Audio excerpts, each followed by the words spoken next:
In this video, I'm going to show you how I made a collection of miniature breads and woven baskets fit for a dollhouse.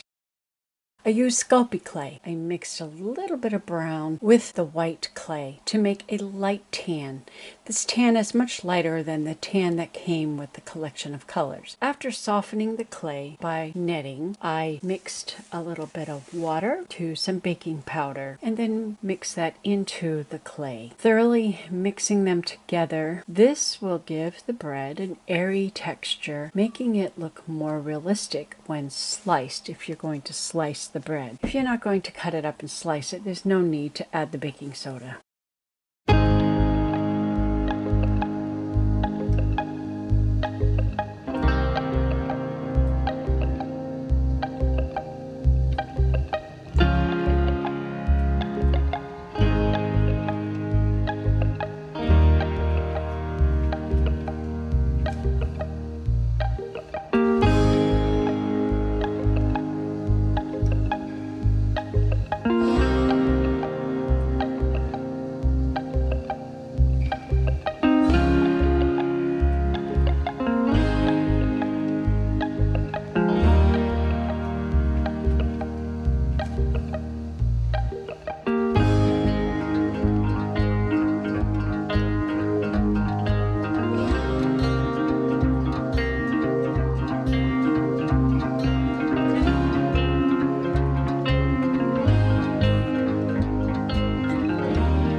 To make some miniature baskets for our breads. For this basket, I used cinnamon colored cardstock. With my die cuts from card making, I cut 4 circles. Then I cut 3 strips of 1/8 inch wide, 4-inch long strips, 3 of them. Plus, I cut 1 strip 4 inches long, 1/4 inch wide, and 1 strip that is 5/8 inches wide and 3 3/8 inch long. With the 5/8 wide strip, measure and mark a 1/8 inch border on all 4 sides. Now measure and mark vertical lines 1/8 inch across the center of the strip from one end to the other within the border frame. The rule is to measure twice, cut once. So I measure both the top and the bottom so that when I line up my ruler, I have straight vertical lines. A lot of people make the mistake of only putting one mark and then their lines wind up crooked. Mark the vertical lines across the strip. Next, using a craft knife, cut out every other space, leaving the outside frame fully intact. Having this frame is useful so your strips are not sliding all over the place. Weave the strips with the pattern under, over, etc. And then just continue in that pattern until all 3 strips are woven into the 5/8 inch wide strip. The second row will be just the opposite. If you started under, then the top row will start over so that it is the opposite. The first row is not too bad. The last row was a little bit trickier, but it's doable. Here is our woven side. Glue down the ends on the front and back on both the left and right sides. Trim off the excess ends. Now we're ready to attach our side walls to the base. Glue all 4 of the circle pieces together. Now my circles were cut too big. I used my smallest die cut because I didn't have a 1-inch circle die. You want your circles to be 1 inch. After I glued them together, then I cut them down. I just thought it would save me some time cutting them with my die cut, but I just chose my smallest one, but it was too big. It needs to be a 1-inch circle. Alright, place some glue on all around the edges of the circle. Glue the woven strip around the circle, overlapping the 2 ends. The final 1/4 inch wide strip will be the finishing upper band. Now to make the handle, I chose a dowel rod. It was painted black, intended for a previous project that I ended up not needing. Black will do for this project. You can have your handle whatever color you want it to be. If you prefer it to be brown, paint it brown. I cut off a short length and then drilled a hole all the way through with my hand drill. The size of the hole needs to be big enough for the wire that you intend to use. My tube container where I keep my hand drill was about the same diameter of the basket, so I used it to bend my wire around it to form my handle. Using an awl, I poked a hole into the top end of the basket. Make sure the holes are opposite each other, 2 sides of the basket. Use needle nose pliers to bend the end of the wire upwards towards the handle. Now, to harden the paper basket, I use Mod Podge, painting all the sides of the basket, starting with the inside, the bottom, and the sides, then the outside walls, and the bottom of the basket. Don't forget to also go over the rim as well. Now, set aside the basket to dry. I actually found a little place to hang the basket while it dried. Your basket is complete, ready for its contents. I originally made this basket for bread, but after seeing the long French bread in the basket, I decided it wasn't the right shaped basket, so I had to make another basket more fitting for the bread. And so I made miniature eggs from the tan clay in my stash. That looks right. An egg collecting basket. For my second basket, that is in much better shape for the long French breads, it's made in a similar manner. I chose a golden shaded paper because some baskets are lighter in color, like when they're made of flat reed, which is not stained, and that's what these baskets look like. The length of the main strip is 5.5 inches, and it's 3/4 inch wide. It helps to use a thin pencil for these lines. A harder lead, such as an H pencil, will give you a much thinner and sharper point. If you use a soft lead like a 2B, it will give you a thick lead, and so your line will be fat, which may throw off your measurements a little. I made myself a pattern out of scrap brown paper bag that I was using for painting, actually.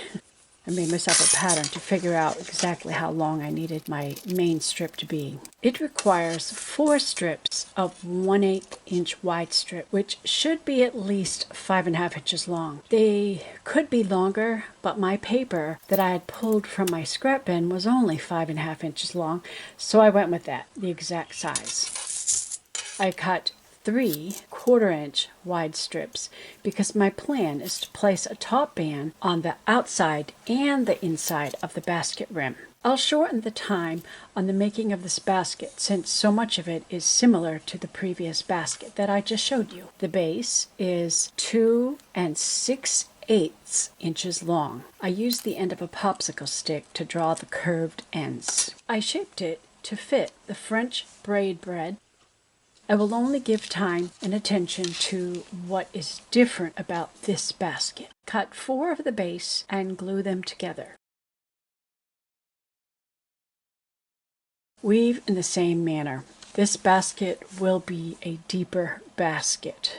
But as I put it together, I realized, ooh, it's deep enough to keep all the French bread, including the braid bread. I found it was easier to glue the 2 ends together before attaching it to the base. I placed the ends of the basket in the center of the side.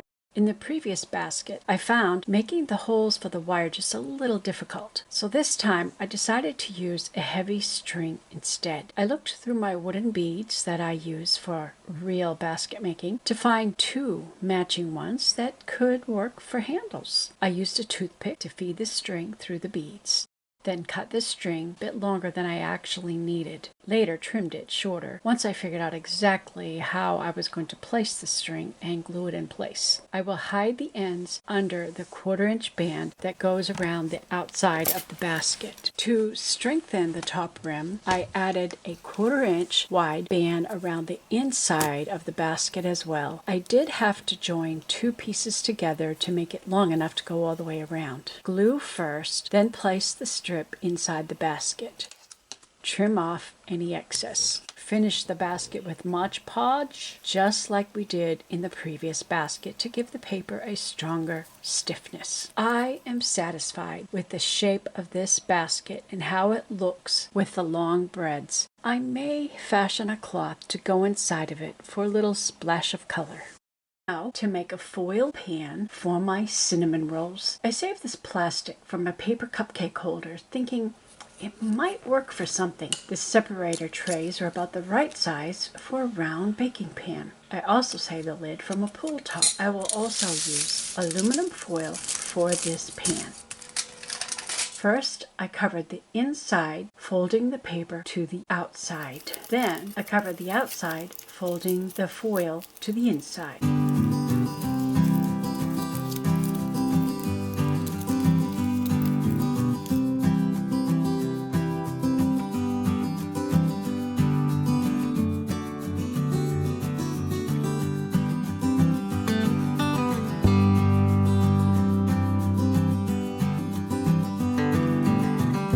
The cut circle of metal that I plan to put in the middle will be glued down to secure the layers together so it doesn't come undone. I saved the cut shards of metal to be used in the future for making knives, swords, or axes. I did fashion a knife with one of those pieces to add to my sliced bread. I smoothed off all the rough or pointed edges of the metal circle.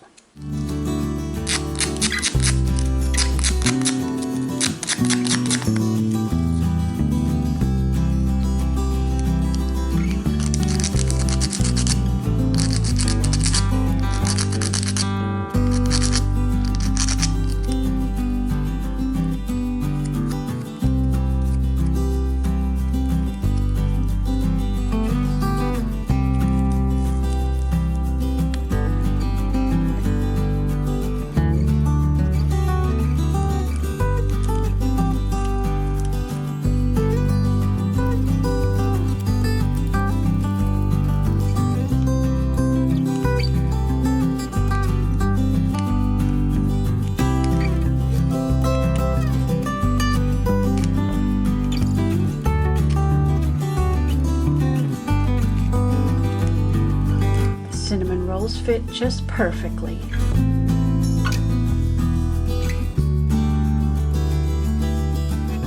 My next plans are to make cups, bowls, and plates. Stay tuned for that in my upcoming video. Subscribe to see what I make next. Thanks for watching.